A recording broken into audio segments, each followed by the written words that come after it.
The NFC East is getting tighter at the top as the Eagles defeat the New York Giants on Sunday and now trail the Washington Redskins and the Dallas Cowboys, both of whom are 6-5. Only one game separates those two teams from the Philadelphia Eagles. So with the Redskins coming into town on Monday night, we give them our first look. Hello, everyone. I'm Dave Spadaro, Eagles Insider, along with Brian Westbrook, the Hall of Famer.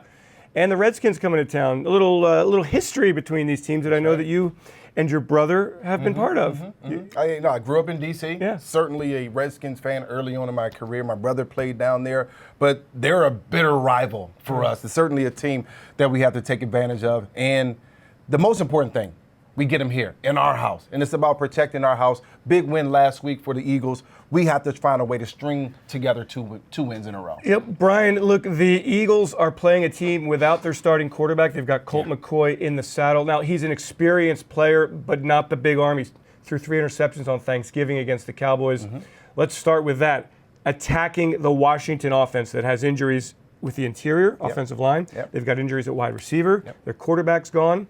They lose a lot. Alex Smith, a gruesome injury.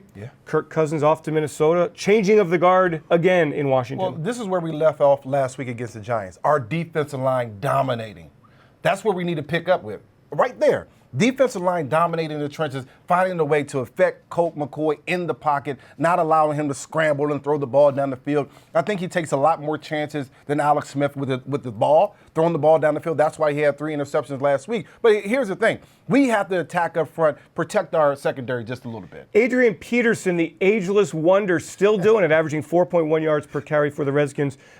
Running back to running back, your admiration, I'm sure, for AP is off the charts. I'm in awe. I mean, because I remember how it felt when I was 28, 29, 30 after a physical game, and I'm not the same type of player as Adrian Peterson. I'm trying to make people miss. He's trying to run people over and run through people, and he's doing that right now, and he's older than I was when I ended my career. I'm shocked that he's still doing it. But in order for Washington to win football games, they needed to hand the ball to Adrian Peterson 20, 25 times a game, and he's been very successful doing that, especially when their offensive line is healthy. Now, last couple of weeks, the offensive line has not been healthy. They haven't been able to get him going as much. This is important for us. We need to be stern. We need to play disciplined football, not like we did in the first half against Saquon. We need to play like we did in the second half. Let's everyone play your lanes. Make sure that you're in your gap assignments. And if you do that, then you play then it's a different brand of football that Colt McCoy and that offense will have to play. What has happened, in your opinion, to an Eagles run defense that led the NFL last year in that category?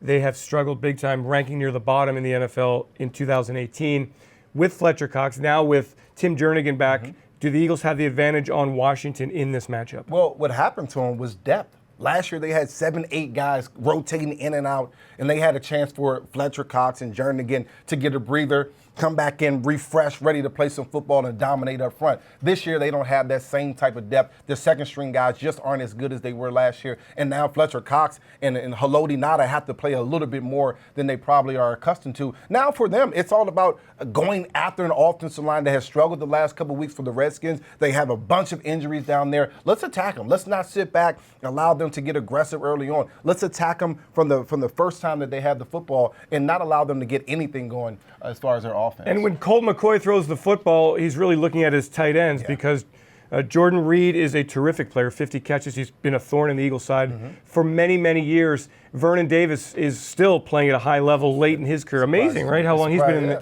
in the league. I played with Vernon Davis in San Francisco 7 years ago, and he was old at that point. We were both old together, so it's surprising to see him still play. On the outside, it's Josh Doxson, a former first-round draft pick who really hasn't become a force in the NFL. So if you are Jim Schwartz, are you loading the box, taking your chances on the outside, even if you have these very backup? If I was a defensive coordinator, I'm loading the box. I'm attacking Colt McCoy, make him win the game with his arm. I don't know that Jim Schwartz and myself think alike. I think Jim says, hey, listen, we're going to still attack. We're going to keep the same mindset as we've had in the past, allow our front four to dominate and try to get after the Redskins that way.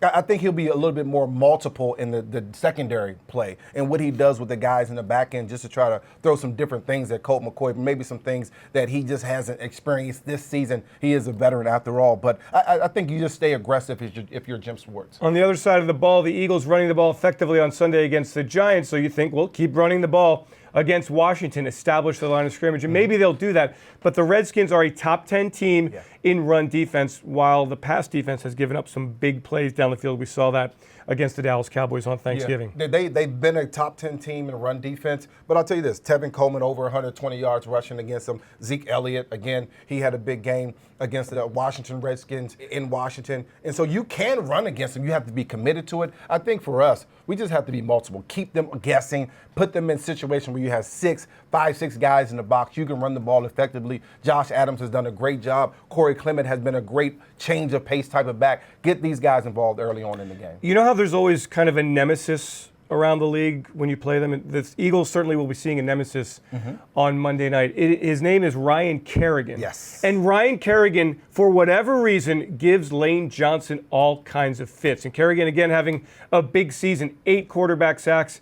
And he is just somebody who has the formula that works against Johnson and whoever the Eagles line up at the right tackle position. So for Doug Peterson and the offensive coaches, they've got to neutralize Ryan Kerrigan, who spearheads Washington's pass rush. He is just an Eagle killer. Well, this is what Kerrigan does. He's fast off the line of scrimmage. He has multiple moves, inside move and outside move. He can spin. It just gives Lane some trouble, especially when Lane doesn't punch. When Lane punches, he's the best right tackle in the league. There's no doubt about it. Arms from here to the next week. That's how long his arms are. He can effectively block any edge rusher in the league. There's times where he gets a little bit out of character, where he doesn't punch as much, and then Kerrigan is able to use his spin move, his speed rush off the edge, and sometimes he does give him a little bit of trouble. Washington at 6-5, the Eagles at 5-6, a Monday Night Football NFC East showdown as the Eagles continue to get back into the race in the division.